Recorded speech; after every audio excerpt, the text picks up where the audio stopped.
Welcome to Break Free from Corporate, the only podcast dedicated to bringing you business success secrets from leading entrepreneurs with one thing in common. They left the corporate world, became their own boss, and are now living incredible lives.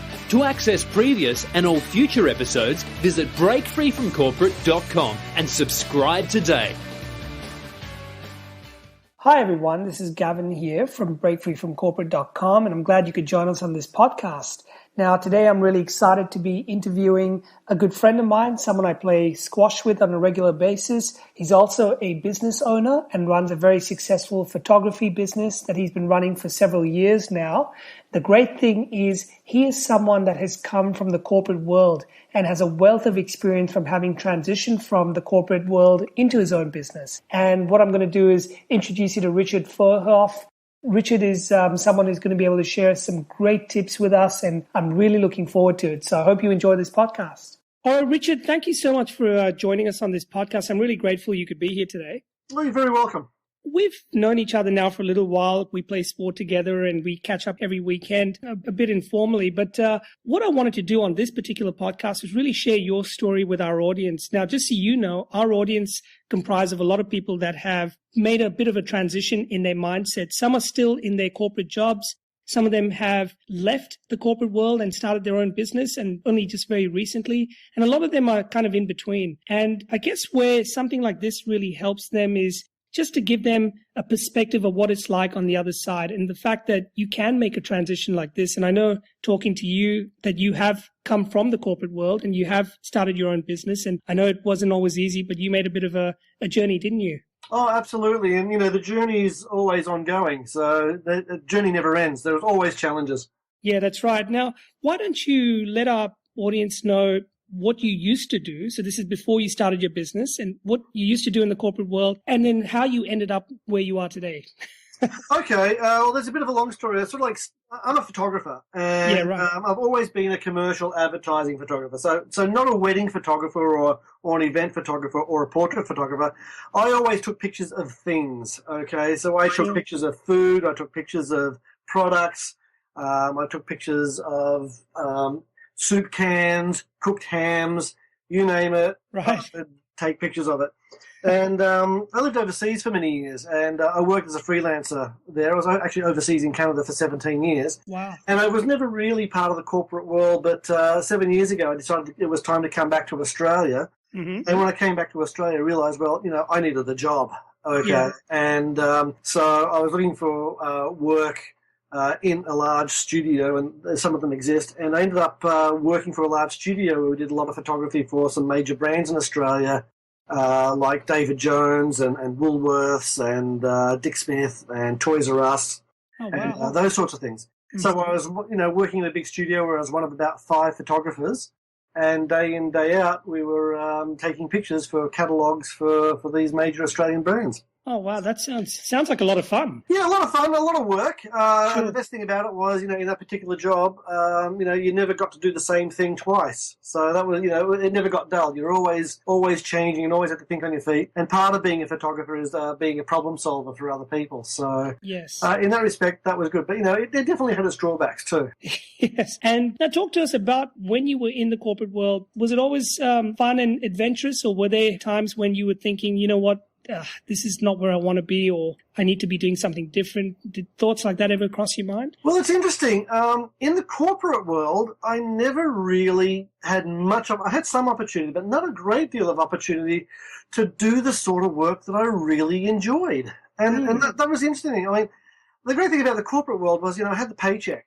Right. And a lot of the time was spent shooting boring stuff like cooked hams and soup cans. I mean, literally, I'm not exaggerating. You put a soup can in front of it, and that was great. It. Yeah. But 100 different varieties. We need them all shot today. That was it. But then every now and again, a plum job would come up, and the studio manager would be on vacation, and you had an opportunity to step in and do some of the marquee work, so to speak. Yeah, right. Yeah. What would you say, apart from obviously not having the freedom to do the kind of work that you wanted to do, what would have been one of the main compelling reasons that you decided to go and say, enough of this, I'm going to go my own way, basically? Well, I was unfortunate. This is not probably the case, everyone's experience, but in my particular case, I just couldn't stand the politics of the corporate world. Yeah, right. An awful lot of politics, an awful lot of positioning and manoeuvring, and Chinese whispers in the corridor, and you Yes. just come into a room and everyone would stop laughing all of a sudden. You're like going, "Are they talking about me?" Yes. Or am I not part of the joke, or am I the joke? Or so there's a lot of politics going on, and in my particular environment, I found it to be an incredibly toxic workplace. Mm. And in fact, I was actually bullied and undermined by my supervisor, who felt threatened by me. And in the end, it was just a case of, this isn't worth it, and this is not what I want to do. Yeah. I realised that I'd accomplished my goals while I was working in that corporate environment. I mean, the whole idea of getting in that corporate environment was to secure a mortgage, having come back to Australia. Yes. And get myself set up and on my feet.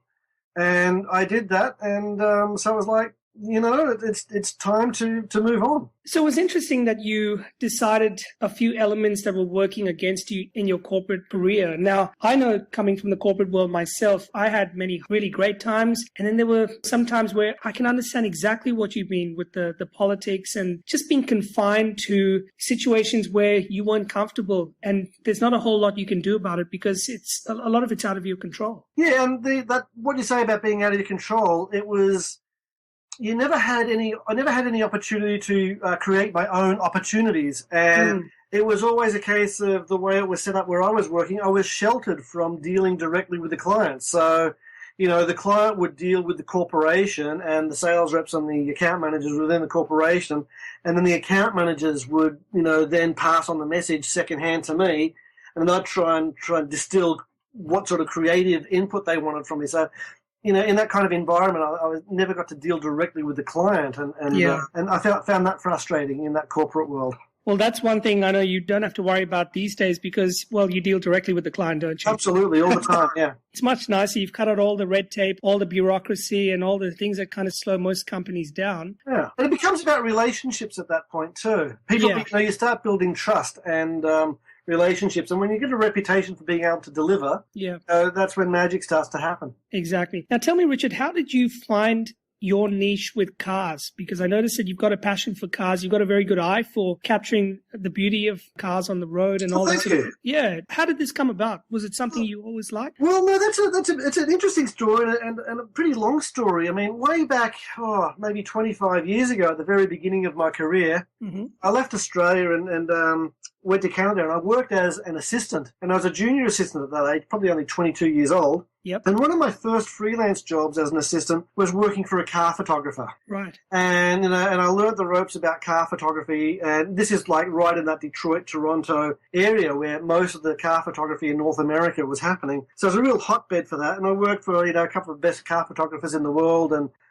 more than a few, and long shoots and whatever. And when I became a photographer and started shooting for myself, I was a bit of a generalist. I took whatever I could get, and but always in the back of my mind, I went back to my roots, which was my landscape work, and that's how we all fall in love with photography. Some people love taking pictures of people. I happen to love taking pictures of landscapes. Sure. And I fell back on that, and there was never really a market for that, and I just did that in my spare time, made a couple of small-run coffee table books, that I'd give to my friends or Christmas presents. Oh, yes. Yeah, and it was never commercially viable. I was always doing the generalist stuff, the commercial work to pay the rent. And then with the advent of CGI, there are a couple of people who noticed my landscape work in North America. One was a CGI artist, and another. CGI is computer-generated imagery, by the way. Right. Okay. Yep. And which is sort of like movie special. It started out as movie special effects, but now it's all 3D modeling and gaming and all that sort of stuff.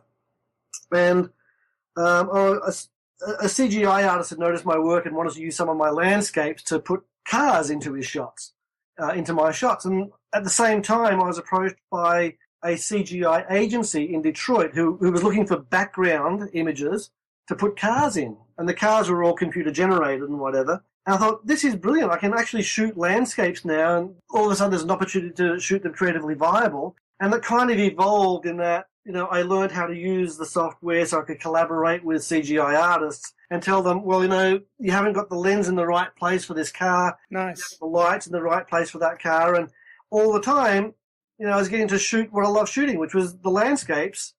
And I also got to shape the lighting, which is another thing that I really love. So that's kind of how it evolved to where it is now. Yeah. So your early formative days when you trained as a photographer really gave you a good grounding for the kind of work that you're doing today. Absolutely. Absolutely. I was heavily drilled in, that large product, that car photography, and how to light a car and, how to put a camera on a car and what angles look best. Absolutely. Awesome. What were some of the challenges you had to face when you first decided, I'm going to get out of this corporate environment. I'm going to start doing the things that I enjoy doing. I'm sure you hit a lot of challenges along the way, but what were some of them and how did you kind of overcome them? Well, the challenges, I'm still working on them.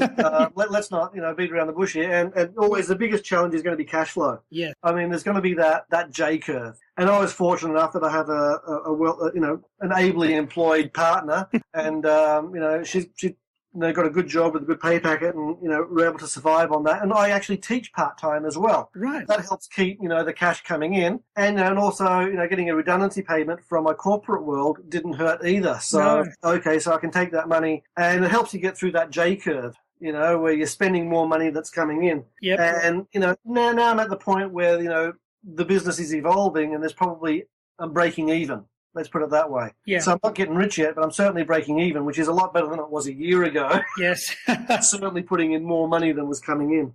So that was the biggest challenge. So cash flow definitely is one of the things to really keep in mind when you're starting off in business. You have to plan for it. You have to be prepared for it and plan for it and have some milestones that, you're intent on, being really disciplined on maintaining. Yeah. The other big challenge is the emotional roller coaster. Yes. I mean, when you're in that corporate environment, you're amongst all your peers. You've got all your mates there, your work mates, your buddies, they're doing things. That's right. You get to have lunch, you get to have coffee, you get invited to people's birthdays, and, their kids have birthdays. And when you lose the corporate environment, you lose that connection to people. It's a really good point. And it's very easy to get sucked into this void of depression where, I don't know anyone, I've got no company, I've got no friends, oh my God, I'm a hack, I'm never going to make it at this. Yes. I still find myself, there are some days that are dark, and, it's just like, oh, geez, why am I doing this? Who am I kidding? And, you got to be strong. You got to push through that. It's a lonely place when you start your business, especially if you haven't got people around you that are doing something similar, because you've left a whole world behind, really. Absolutely. Yeah. That's, a lot of people, for a lot of people, work is their social network. Yeah. Well, we used to joke about it where I used to work. You looked at half the couples that were there. Most of them actually met in and around the workplace. In that, True's that. And in fact, I'm one of those people. My partner, actually, I met at my last corporate job. So, it is a huge part of your life. Yeah, it certainly is. Absolutely. And some people spend their whole lives in that environment. And, I can see how, when people lose their jobs, how easy it can be to fall into a depression because, you've lost your social connections. Yeah, that's definitely a big challenge. And then you started growing your business. You started obviously putting a lot of effort into it. And the good thing is you had the support of your partner, which you talked about, which helped. How active are you these days in growing your business compared to when you first started? Are you still as determined to grow your business, or did you do a lot of the grunt work initially and now it's starting to pay off?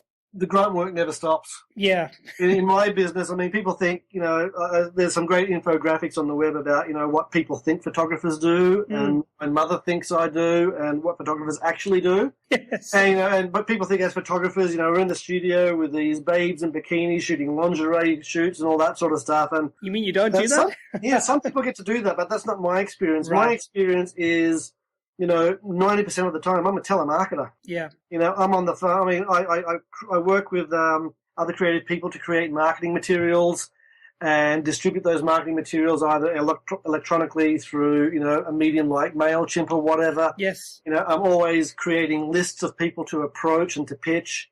I'm on the phone trying to get interviews and get my work in front of them. I'm always following up. LinkedIn is a huge part of my business. Yes. So connecting with people and warming doors. So I'm not kidding you. Like 90% of my time is spent marketing. How interesting. So, initially I would have said you were a photographer, but you're a photographer, you're a marketer, you're a salesperson, you're probably the accounts person. You're a producer. Yeah. So you wear many hats in your business. Absolutely. Yeah. I'm a producer, client services manager, payroll officer, that's right. legal person, all that sort of stuff. Bouncer sometimes. Yeah, that's right. when you got started, Richard, in your business, now obviously you had good mentors and people that guided you in the initial stage. But when you went out on your own and when you left the corporate world, was there anyone that kind of guided you and said, or that you looked up to and you said, well, they've built a good business, I'm going to model off them, or I'm going to work with so-and-so to kind of coach me or help me? That's interesting because my partner, she has a friend that she works with, and her husband is actually a business coach. Right, okay. And, while I was working in the corporate world and whatever, approach parties and all that, but then, when I went out on my own, he wasn't pushy or anything. He just started talking to me about business and whatever. And, the relationship evolved where he became my business coach. Mm-hmm. And his name is actually Peter Lawson. You can find him on LinkedIn if you like. Yeah, sure. He has a business called Biz Connections, and he has been incredibly helpful. He's not at all pushy. I speak to him every couple of weeks. And, I tell him about what's confronting me, what's not working. Like there are some times with my telephone pitches I'm not getting through. Yep. He'll coach me on my telephone pitches, Yeah. And it's been really helpful in uncovering insights for me and coaching me on don't do what everyone else does. No one's going to remember you if you do what everyone else does. Which is very good advice, yes. Yeah, and he's always pushed me out of my comfort zone. So, everyone's telling me I shouldn't do this. Like, if everyone's telling you shouldn't do that, that's exactly why you should do it. Yes. Well, you don't want to be like everyone else, do you? Absolutely not. No. Yeah. Because of the experience you've had, would you recommend someone who is new to business to either work with or talk to or have a chat to someone who is obviously more experienced, if preferably a business coach or someone that has the experience to guide you? Yeah, I think it's very worthwhile. Okay. And speak to as many people as possible. I remember, there were some pretty dark days, way back when I was in Canada as a freelancer back then. And I remember talking to people and, the cash flows were pretty poor. And I remember being at a party of other business people and talking to someone about how grave the situation was. And someone just sort of like slapped me on the back and says, sounds like this is your first time. Yeah. The person I was speaking to, gone through, ups and downs over and over again. So, it's very worthwhile seeking out people who have experience and are willing to guide you, just like a sporting coach. Yeah, exactly. And they don't have to be the best business person in the world, but a coach might not be the best athlete in the world, yes, but they're very good at distinguishing what's missing. Yes, that's a really good point. And you're the one with the skill to put back in what's missing. You just need someone to distinguish it for you. Yeah, someone who's removed from your business who can actually have a bit more of a perspective. Yeah. Yeah. Exactly. Let's fast forward now to the present, Richard. So you've gone through all of this learning curve and you've survived a period of adjustment and now your business is taking off. What's the market like today compared to when you started? Is it, especially in photography, it's such a broad market. It seems like anyone can kind of enter it, but then again, to be good at it, you need a lot of experience. How easy is it for, let's say, someone listening to this podcast, if let's say they're inspired by what you're talking about and they want to get into something like photography. Is it an easy sort of game to get in? No, it's not. It's actually gotten really harder. In the past, the barriers to entry were cost. Right. Back in the past, we had cameras which would take a 4x5-inch sheet of film or an 8x10-inch sheet of film, big piece of film, and have big cameras and really intense light sources and whatever. And, to get into it would cost you $100,000. It was incredibly. So the barrier to entry was incredibly expensive. Now, for $3,000, you got yourself a professional grade, digital camera. Yes. So, the financial barriers to entry have disappeared. The skill involved, the technical skill to get involved in photography, used to have to deal with chemicals and not seeing our images for maybe a day or at least 2 hours until after we saw it, and having to work off Polaroids to try and figure out if we got things right or not before we sent the film off to get developed. And that was really expensive. Now with digital, you got instant gratification. You know instantly whether or not you got the shot or not. Yeah. And so a lot of those, skill barriers to entry and financial barriers to entry have been removed. And so as a result, we've got, a million people, out there calling themselves photographers because they can. Yeah. Because they can take shots which 10 years ago or 15 years ago only a professional could take. They can rival that quality. They can even exceed that quality. Yeah. Yeah. So those barriers, because those barriers to entry have been removed, everyone wants to be a photographer. You don't need those technical skills, those those scientific skills of understanding mathematics and optics and how things are going to behave, and and knowing how things are going to turn out without actually being able to see them for a couple of days. Exactly right. Yeah, no, I remember the days, well, when I was young and I was taken into the red room. I don't even know if they still call it that, where they used to... Yeah, the dark room. The dark room, that's right. And I used to wonder what's going on in here. And it was all very secretive and very, mysterious. And it was almost like an art to the whole photography. Yes, we were all wizards with secret chemicals and bubbling potions and all that sort of stuff. It really, and I miss that. It was a very romantic sort of notion. And so getting into it now, it's actually really, really hard. The barrier to entry now is the enormous amount of competition, and it's getting harder and harder to make a living because pricing has become, a race to the bottom. Which brings us to the next question I was going to ask you, which is obviously technology has played a huge part in bringing down these barriers. I mean, anyone these days can get a professional camera, like you said, but you don't even need to have a professional camera to take pretty decent photos. You can just use things like your iPhone. Have you found technology to be more of an aid these days, or is it just something as a nuisance that's now just allowing people to come in and crowd the market? What's your view on technology? I love technology. Yep. I love it. And I love what it's done for the art of photography and the business of photography. I mean, the technology is a double-edged sword. Okay. Yeah. So on one hand, creatively, it allows us to take things creatively to a level that we've never been able to go before. Mm-hmm. Okay. Things that were never possible are now possible. But on the other hand, it has removed those barriers, like I said before. And the problem with removing those barriers is that a lot of consumers of photography are unsophisticated consumers. Yeah. And when I say unsophisticated consumers of photography, they're people who look at a shot and say, that's a nice shot, but they don't really understand what's possible with photography. Like, they see a nice shot, but they don't question, well, how much further could they have taken that? Yeah. That's what I mean by an unsophisticated consumer. So like an unsophisticated diner. Yeah, sure. McDonald's hamburger is a great hamburger. Yeah. And you've had one that's made by a chef out of eye fillet, and then you have that hamburger and like, holy crap, I never knew a hamburger could taste like that. Or in my case, I'm an unsophisticated wine drinker, a wine connoisseur, because all wine pretty much tastes the same to me. I mean, so I'm a very easy person to please when it comes to wine. Yeah, I know what you mean. So the end consumer photography now is the public. I mean, photography that appears on websites, in blogs, in whatever. It's there for public consumption. And most consumers are fairly unsophisticated. The market that I go to and where technology allows me to go is to that incredibly sophisticated market. The clients like Mercedes-Benz and BMW and Lexus, who have a prestige product, and they want their product to look amazing and compelling. They don't want it to look every day. They need it to look compelling. It's got to stand out. That's right. Yeah. And because they have a product that is a compelling standout product, they need imagery, which supports that. So, they need photography on that next level. And we work with creative people who come up with concepts that are at that other level. And it's the technology that allows us to take it there. Yeah, perfect. So it's a bit of a collaboration that goes on. It's not just you working alone with your client. You're actually collaborating with a lot of very clever people. Yeah, absolutely. I've got no ideas. I mean, I don't have ideas. Yeah. I'm not an ideas person. People come to me with ideas and I solve their problems. I get some creative input saying, hey, it'd be really cool. We can execute your idea like this. Mm-hmm. But, it's I never work on my own idea. It's always someone else's idea that I'm working with. That's right. Now that you're doing what you're passionate about and you've got control over your own business, how much freedom do you find you have these days? Can you take breaks? Can you take holidays? I know that's something that's quite restricted when you're in the corporate world. You're given a certain amount of time that you can take, and you're really limited with what you can do. Whereas in your own business, I suppose you can do anything you want, but when you're not there, you're not getting paid. So how do you find that balance with your time? Well, starting out, you have a lot of free time on your hands. So, I want to go to New Zealand, take pictures. Let's go. Okay, great. Still got lots of money in the bank. Yeah.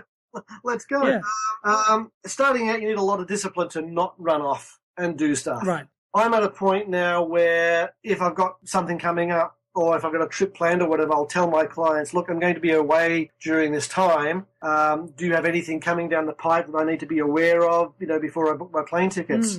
I will consult with my clients. At this stage of my business, I don't have an overwhelming schedule where my clients are after me every day. But coming down the pike, that's my plan to deal with it, is just let my clients aware that, hey, if you need me, let me know now because I'd like to plan a vacation and these are the dates I'm looking at. And just be in communication with clients, yeah. So it's just the courtesy of letting people know what your plans are and then working around that. Absolutely. Just be in communication with your clients. Yeah. Well, that's just something everyone should be doing in any case, whether in their corporate job or in their business. I think not many people actually communicate very well with their clients. Yeah, when you're in business, communication is key, and the key to communication is listening. Yes. Yeah, like keep your mouth shut until the other person stops talking. Oh, you make a good salesperson. That's the first thing they tell you. Yeah. What are your daily challenges, if you like, that you find frustrating? Are they little things? Are they major things? Are they things that you find come and go? Part of it is the sense, that sometimes you have this sense that you have no control because you're calling people and you can't force them to call you back and you can't force them to hire you, and you feel like you don't have any control. In terms of challenges, sometimes it's boredom. Sometimes it's just like I've been on the phone all day and I'm really sick of working on my portfolio. I could sit down to look at it for another day. Yes. Marking time with my part-time job and marking students, like I don't want to look at another student. You go through periods of burnout where you just don't want to do anything, and then you're dealing with boredom, and then you stop work, and then you feel guilty, like you've lost discipline. Yes. Stuff like that. So the real challenge is maintaining a balance and maintaining variety. And talking about that discipline side of things, so I know you play sport. How important is that for you, just to keep that balance side of things going?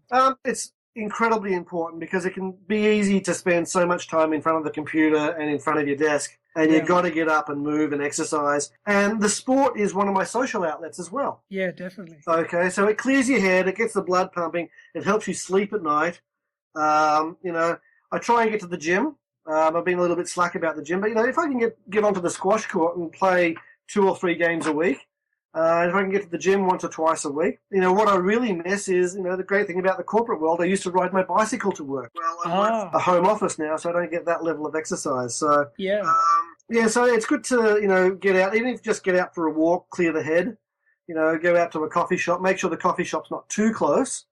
Go out and, grab a coffee and, clear the head and wander around. The real trap is, surfing the web. That's the real trap. This was something I found when I first started my business and I left the corporate world. And see, I used to work maybe 14 hours a day easily. And I used to travel a lot when I was in my corporate job. I was always on my laptop or, even at airports and places like that. I was working all the time. When I left it to start my own business, I found I had so much free time. But it wasn't free time. It was unproductive time. It's delusion, isn't it? It's delusion, yeah. I got trapped into that exact feeling where I suddenly started waking up late. My discipline had gone out because I didn't have to turn up to any office. I became lazy in how I dressed. I just, there's just a lot of things that I suppose a lot of people listening on this call are not prepared for. You can fall into a delusion that you've now got the easy way out, but actually you need to work harder on a lot of those little things. Oh, absolutely. And like I said, it's so easy to surf the web or get on Facebook and just get lost and like, oh my goodness, it's lunchtime.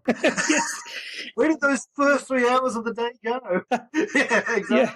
So, okay. Yeah, that is one of the big challenges for sure. For sure. And now, how important is it, Richard, that you stay connected with like-minded people? So now that you're in business, is it important for you to hang around people that are also in business or that are focused, and so that it helps you stay on the right track and move forward? Absolutely. And I've consciously gone out of my way to seek people in similar fields to myself and have some sort of a support network there, because what you find when you go into business for yourself, even your spouse might not understand what it's like. They might not understand. They can't relate to what you're going through because they've never got, I don't know, they've never gone through it, so they just don't understand what it's like. So, and photographers are notorious for being insecure and insular. They won't share their knowledge with other photographers because they're afraid that someone else will steal their techniques and impinge on their marketplace. That's an interesting comment. Yeah. It's probably not just photography. There's a lot of people I've spoken to that are still of the mindset where I'm almost too afraid to let other people know what I'm doing in case they steal my idea or they take my information and go away.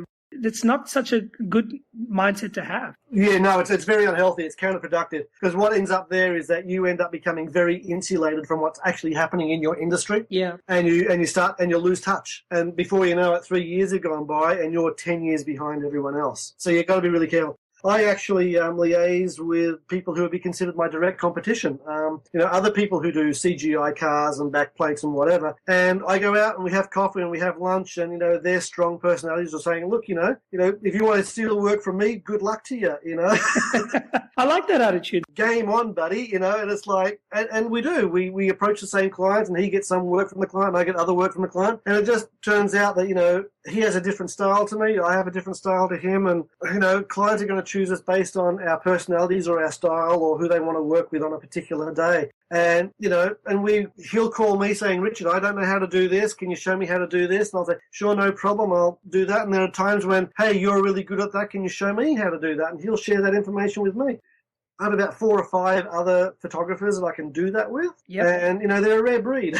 I know a group of accountants. They're all direct competitors, to be honest. I mean, they're all operating in the same, within a few suburbs of each other. Now, in the past, you would never want to collaborate with each other, but these guys collaborate all the time to the point where they're sharing each other's ideas with their clients. And now they're even looking at going into partnership and forming new ventures. And the great thing is if you have that mindset where you can share and you can collaborate and you're not afraid to listen to someone else's point of view, even if they are a competitor, because you might learn something, but it actually opens up doors of opportunities you would never have if you were just on your own. It's kind of interesting because stream of consciousness works in a weird way because when you start sharing with people, ideas pop into your own head. That's right. And also you'll learn more when you teach people how to do stuff as well. I mean, that's one of the great joys I get from teaching is that, it reinforces the knowledge that I have and sort of like, oh, I forgot that I could do that. That's great.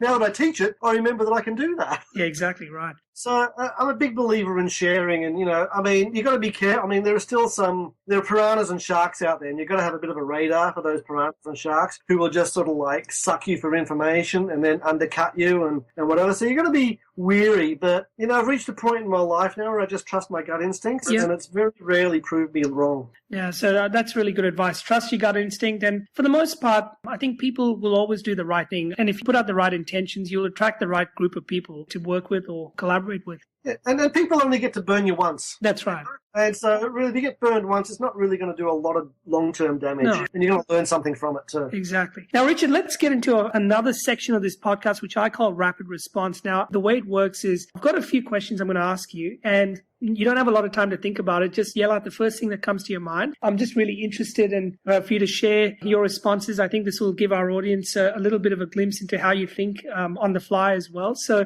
you ready to get into this? Yes, I am. Okay. So what is your favorite mode of learning? Video, audio, reading? Do you like going to seminars, combination? I like hands-on. Hands-on. I like someone to demonstrate how something's done and let me get in there and do it. Okay, so you're a very practical kind of guy. Yeah. Okay. What's your most influential either book or CD or podcast or video or anything that you've ever come across and that you might recommend? 7 Habits of Successful People. Stephen Covey. Classic, yeah. Yes, great book. Common sense, you think about it, like it doesn't tell you anything that you didn't already know. It's like when you put it all together, it's like, yeah. Okay. You've got to live by those rules. Fantastic. Favorite role model and why? One of the first car photographers I ever worked for, Terry Collier. Right. He was just, he's a car photographer, old school, and he is just an amazing guy, a lot of fun. He was a Brit, he was a perfectionist, and he was just brilliant. He could solve problems, and he just did beautiful, beautiful work. And his career didn't really start taking off for him until he was like in his 40s. Oh, there you go. So now there's hope for all of us. Yeah. Now, one word to describe your business today? Evolving. Oh, I like it. That's a good one. And what's the most memorable moment you can recall in your long and illustrious photography career so far? There are a couple of good ones, but I guess the one that stands out is being asked to fly to Alaska to shoot landscapes for an ad. Oh, wow. Believe it or not, to advertise anti-static sheets that go in your dryer. You've got to be kidding me. There was a big job, an $80,000 budget to fly to Alaska and take landscape pictures. That was the highlight. For anyone listening to this podcast, if you ever get a chance to go to Alaska, I can tell you only because I've been there, it is one of the most beautiful places I've been to. Yeah, and it was a dream come true because as a 10-year-old with my darkroom at the back, someone gave me an Olympus camera calendar, and it was Alaskan landscapes on the calendar. The one thing I'll never forget in Alaska is having to really draw the curtains really tight at night if you want to get any sleep, because it's right till 12 o'clock, midnight. I remember how it rained all the time. Yes, that's definitely a memorable moment. Oh, what a and I remember the king crab and the halibut, and it was just, fantastic. Oh, great. Fast forwarding to the future now, Richard, where do you see this journey of yours taking you? Because you mentioned it's evolving. Have you got a vision for where you'd like to go with your business? Yeah, I do actually, and I think it's important to start with the end in, or not with the end in mind, but with the vision in mind. And and a lot of photographers go around there, or even business people go around and go to, like photographers in particular, go to advertising agencies or design agencies with their hat in hand, saying, "I'm a photographer, please give me work." And I don't want to be the photographer who goes around asking agencies for work. I want to be the agency. Right. I've been doing this long enough now that I collaborate with people from all over the world on projects. There's nothing that the agencies can offer that I can't offer. Sure. So why deal with the agency when I can go directly to the manufacturer and I go, hey, I can do all this. You don't need an agency. That's who I want to be. Oh, fantastic. You'll easily get there. Like you said, you've been collaborating with people from all over the world and you've got the connections, you've got the expertise. Yeah, you can definitely do that. Yeah, it's all about surrounding yourself with talented people. There's stuff that I can't do. I've got really talented people that I can call on to do it for me. Absolutely. Well, Richard, look, thanks very much for being on this podcast and sharing your time with us, sharing your journey, which is constantly evolving. I learned a lot. I learned a few things about, photography I probably didn't realize. And I know a lot of the people listening on this podcast would have picked up a lot of useful tips that you gave, especially when starting off in a business and wearing all those multiple hats and basically never giving up and having good people around you and things like that. I think they're really crucial tips to give someone. So I really appreciate it. Thank you. Oh, you're very welcome, Gavin. And it's always a pleasure talking about oneself. Yeah. I was going to say. I could do this all night. Yeah. And before we actually go, Richard, if someone wants to come across your work and they want to learn a little bit more about you, where would you recommend they go? Absolutely. They could go to, they can always look me up on LinkedIn. It's Richard Furhoff and I'm easily, or Richard Furhoff Photography on LinkedIn. Yep. And you can always find my website, which is just Furhoff, FURHOFF.com. That's it. You'll find my website there. It's constantly evolving and changing, but if you want to get in contact with me, you can find my contact details on the website. Brilliant. Richard, thank you very much. I appreciate your time. Thank you very much, Gavin, and look forward to getting my my butt kicked by you on the squash court again. Okay, well, you can count on that.